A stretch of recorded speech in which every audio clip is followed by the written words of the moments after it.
Pour celles et ceux qui aimeraient avoir quelques éclaircissements sur ce que sont nos fameuses valeurs et la conception de la démocratie qui en découle, ces valeurs dont nous allons généreusement instruire à leurs frais les masses arriérées d'Orient, d'Afrique et d'ailleurs, en accompagnant nos leçons de morale de sanctions économiques calamiteuses et d'autres arguments encore plus frappants, non moins dommageables pour les populations visées, et d'autant moins qu'elles manifestent quelques réticences à notre nouvel ordre mondial et civilisé, selon les valeurs de l'oncle Sam, évidemment, et de sa nation d'exception.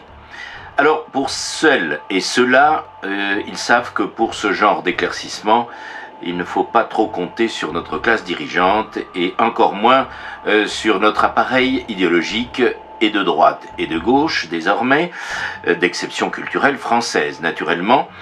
Mais, heureusement, au pays de l'oncle Sam, précisément, il y a encore des gens que ça préoccupe. Par exemple, nos amis de The Grey Zone.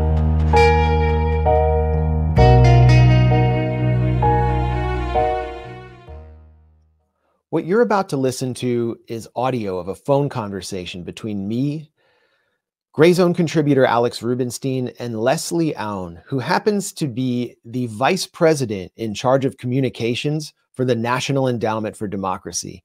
That's the regime change arm of US government. Leslie initiated this phone call because she and her organization were upset, apparently, by Alex's characterization in a Grey Zone article of the NED as a CIA cutout. So over the course of a 40-minute conversation, Alex and I provided Leslie with a fairly detailed history of the NED doing just that, doing what the CIA used to do covertly in overt fashion, sponsored by the US government, toppling designated enemies and working with violent and anti-democratic actors. And then we asked her some follow-up questions about the NED's current status and whether they have any provisions in place that prevent them from working with US intelligence. For the next month, Leslie sent emails promising us answers to these questions. Ultimately, she delivered nothing and went cold. So we decided to publish the audio of our conversation with the VP in charge of communications of the NED. We've shortened this conversation, but it's completely in context. So take a listen. Hello? Hi, Leslie. Hi, who's this? This is Alex Rubinstein and my editor, Max Blumenthal. I know Alex was curious to know what you were interested in discussing. Yes. Thank you so much. So we're just, there's been several columns where there seems to be the implication that National Endowment for Democracy is somehow linked to the CIA or part of the CIA, or I forget what the exact language was. It was like a cutout of the CIA. I'm not really even sure what that means. And I just wanted to reach out and ask you where you guys are getting that, because we're not part of the CIA. We haven't said that you are a part of the CIA. The term cutout refers to specific remarks that have come from two of your founders, one being Alan Weinstein and the other being Carl Gershman, saying that it would be terrible for democratic groups around the world to be seen as subsidized by the CIA. We saw that in the 60s, and that's why it's been discontinued. We have not had the capability of doing this, and that's why the endowment was created. Similar quotes from Alan Weinstein, who said a lot of what we do today was done covertly 25 years ago by the CIA. Well, the National Endowment for Democracy was founded under the initiative of CIA Director William Casey. He wrote a letter to Reagan's Attorney General Ed Meese on a small working group to make recommendations to the president on the merits of creating a national endowment in support of free institutions throughout the world. And the NED came to being through a compromise between Bill Casey and Bill Proxmire, who was a senator from Wisconsin. I'm not sure if you know about this, but Proxmire had insisted that the NED be completely firewalled from the CIA. And ultimately, the CIA director, Casey, got Proxmire to compromise and reach an understanding that the Senate would essentially approve any U.S. intelligence involvement with the NED. And, at the time, the NED was sponsoring the American Institute for Free Labor Development, which was absolutely a CIA proxy operating under the auspices of the AFL-CIO. And they helped elect a right-wing military thug in Panama. His name was Barletta, Nicolas Barletta. He's one of many figures that the NED has helped to bring to power by sponsoring groups that were seeking to overthrow governments the same way that the CIA had done covertly. I can give you many examples if you wish. I mean, I'd love to have all that history and all that background. I mean, that's not how I understand our history to be, and maybe you know more than I do. But that isn't, Ned is very much not a part of the CIA, not affiliated with the CIA. We don't go out and unseat presidential candidates or those sorts of things. I mean, that's not our role. That's not our purpose. So I'm aware of those old quotes. They're very convoluted and they weren't elegantly spoken, and they actually have sort of been around and sort of haunted us for a long time, and it's unfortunate.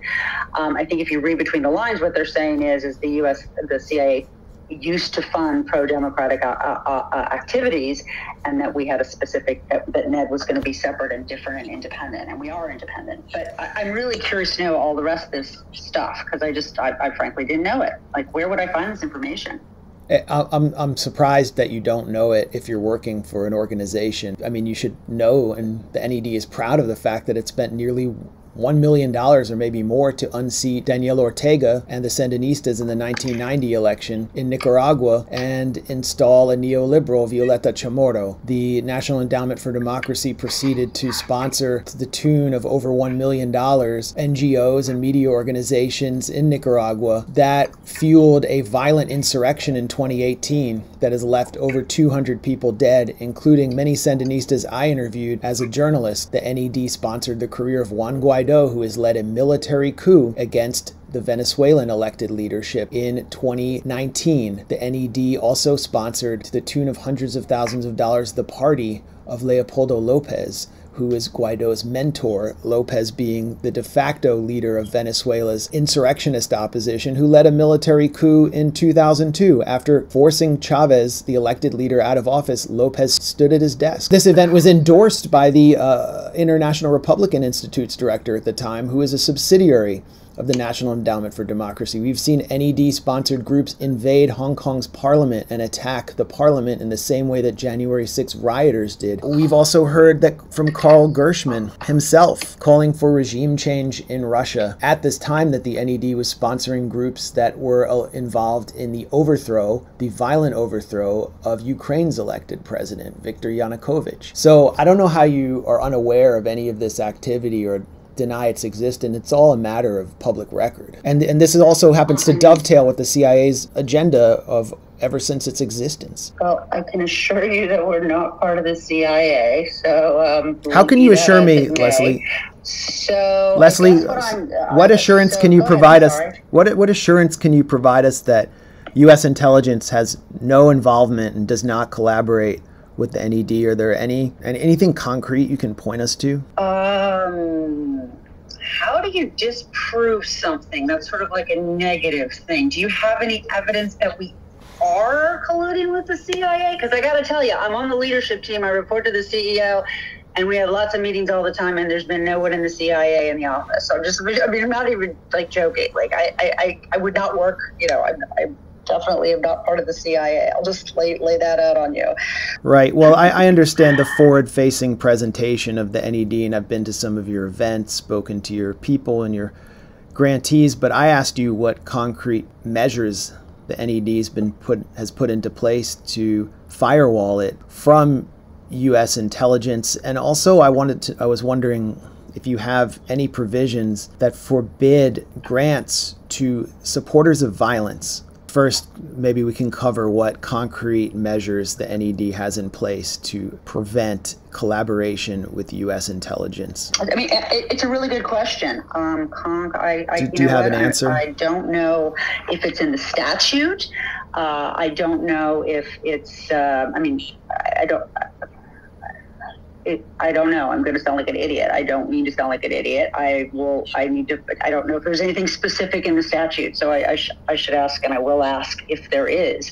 But in general, that's not what we do. We do not work with the CIA. Okay, and you're welcome to provide me in a follow-up with Alex with anything about any concrete provisions that formally restrict the NED from working in any fashion with U.S. intelligence or enabling U.S. intelligence to shape its agenda. To the issue of violence, I pointed you to Leopoldo Lopez, Juan Guaido, and the Venezuelan opposition, which participated in violent Guarimba riots, which left dozens and dozens dead. These figures attacked the Ministry of Justice in Caracas, had the building set aflame. And we can also point to Felix Maradiaga, whose IEEP in Managua, Nicaragua, received hundreds of thousands of dollars of grants from the NED. Maradiaga was filmed inside UNAN, a Nicaraguan university, alongside armed gunmen and thugs associated with criminal gangs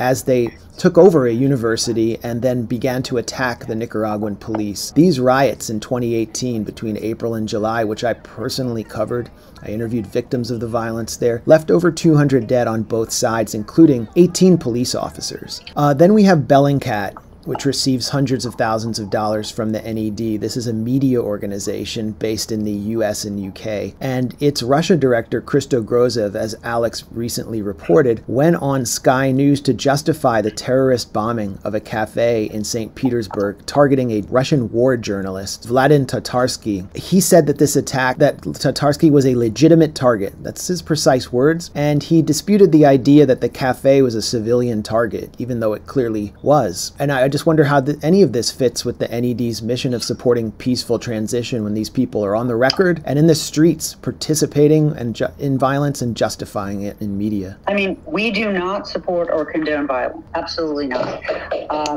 People have beliefs, and we're just as you do. We support independent media.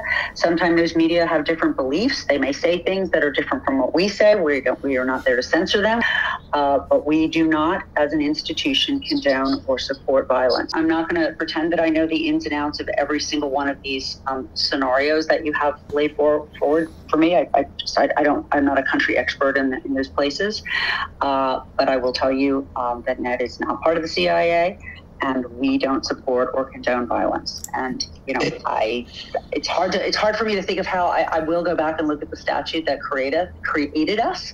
I'm not sure if there's any specific, I just know how we work and what we do and who I work with every day, and there's no CIA agents around the office. But I will absolutely go and check and see some of the things that you brought up. We definitely appreciate that, and we don't appreciate that the CIA might deceive well-meaning person like yourself by operating undercover as they so often do. But Alex, you had something you wanted to say. Are there any NED policies to cut off funds from any activists or activist groups that are engaged in violence or journalists that are advocating violence or justifying violence? Do we have a policy to cut off funding for organizations engaging or calling for violence? Was that the question? Or advocating, justifying, yes. Yeah, I don't know. I'm going to find out if we have a specific policy. I know we have a practice, but let me find out if there's actual, as a matter of policy. I don't know specifically the answer to that, but I think it's a good question, and I will ask it. I will find out. Okay. I'd also personally love a list of organizations that have had their funds cut off because of their engagement in violent activity or their association with it. I don't know if we have, stopped granting money to an organization because of what you've described. I don't know the answer to that, so I will find out. Karl Gershman told Russian pranksters that he was working closely, for example, with the Belarusian opposition figure Svetlana Tikhonovskaya and her team very, very closely, and they attempted to topple the government. In a conference alongside the USAID's then director, Mark Green, who was a director under Trump, he called for new and creative actions to hold regimes accountable and then to mobilize support and support the people inside these countries, because that's where the liberation is going to come from. So essentially, street mobilizations to topple governments. When we've seen the NED sponsor groups that toppled elected governments or sought to topple elected governments. And I would point to the Maidan events in 2013, 2014 as a perfect example of that. So how is it pro-democracy to support mobilizations that seek to remove elected leaders? Isn't that sort of what democracy is? Like on January 6th. I was a government major like 30 years ago, but it does remind, I do believe that people demand change in their government. That's sort of the isn't that democracy? That's kind of the definition of it? Through elections? When you overthrow a government, an elected government by violent means, that's called a coup d'etat.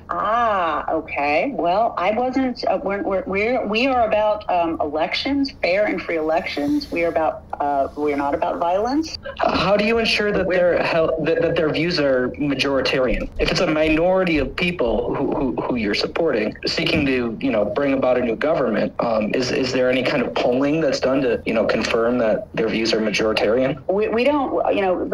That's not really what democracy is about, is it? Like, only the majoritarian folks get to talk? Yeah, I think what Alex is asking is if you have any criteria for funding groups that participate in violent coups, or this is a question we keep coming back to, street mobilizations that aim to topple elected leaders. I mean, if someone came to us with a proposal and said, "Hi, we're the violent coup people. We'd like you to give us some money so we can do one of them." No, that's not what we would do. Right. That's not how we operate. They never do that. Like Felix Maradiaga in Nicaragua said he was there to advance democracy and all the boilerplate, and then when the violence hit, he was at the forefront. He was deeply involved in it. He was arrested, put on trial and arrested, and in a deal, he was let go and welcomed by Secretary of State Tony Blinken. And so it sends the message to other countries, according to them, that the U.S. isn't really serious when it talks about foreign meddling or when it condemns the events on January 6th. Yeah, I'm just curious. So my understanding that you're supporters of. I'm just curious. Are you supporters of the Belarusian government, of Ortega government, of the Chinese government? I mean, those are all governments that you are you're supportive of, like from an editorial perspective? Well, it's interesting that you're putting it in this kind of black and white framework. If you want, that's what you did to me. Well, you work for a U.S. government organization. And providing coverage that most outlets refuse to do, factual coverage, actually provides a more nuanced understanding to geopolitics. Yeah, and I mean, the Washington Post used to cover. You are so entitled to your view, right? Like, it might be the minority view, but that's democracy in America, right? You get to have that view. Now, I can call you up and I can say, "Hey, guys, I don't think you're characterizing our organization correctly. I'm here to tell you that Ned is not part of the CIA. We're not taking directives from the CIA. We're not knowingly supporting violence to organizations or advocating violence organizations. More than 50% of our grants actually go to independent media." Well, then they're not independent. They're not independent if they're taking grants from the U.S. government, are they? Independent media, that typically means that they are media that is not being independently from editorially. I mean, that's my understanding of independent media. Do you have a different understanding of it? I would think that media would be influenced if it were taking substantially state money. Look, guys, I want to give you answers to your questions. I'm reaching out to you. I'm telling you from good faith that I'm trying to say, you know what, we're not part of the CIA. I'd appreciate it if you sort of quit making that accusation. I certainly will follow up with the questions you're asking are good ones. And all right, well, let's drill down that question, Leslie. Let's just try to resolve that, because you said that you weren't familiar with the term cutout. So it would be an organization spun out as an initiative of that entity, and which performs the work or advances the agenda of that entity. We put forward our view of the term cutout and how it's used in Alex's article, so you can feel free to follow up with us on that. And I also said, feel free to propose your preferred language, since you seem quite offended which by isn't part of the CIA. Ned. So we should say Ned, which is not part of the CIA. Oh Oh my gosh. We can add, a statement by you if you'd like. We'd love to quote you. Saying what? Well, you initiated the call with us over some objection. I did, and I really, yes, and I appreciate you taking the call, by the way, because a lot of organizations wouldn't, and a lot of journalists wouldn't, so I really genuinely appreciate that. I mean, I'm happy to try to answer some of these other questions. I'm actually curious to know the answers. All right, well, I've asked 3 times now, and you can feel free to follow up. What provisions are in place? Yeah, I've written it down. You don't have to. Okay. You don't have to replace. All right, so that's kind of where, and then we would quote that. We would be happy to cite that. Okay. Yeah. I don't know. I have to find that answer, so I will definitely do that.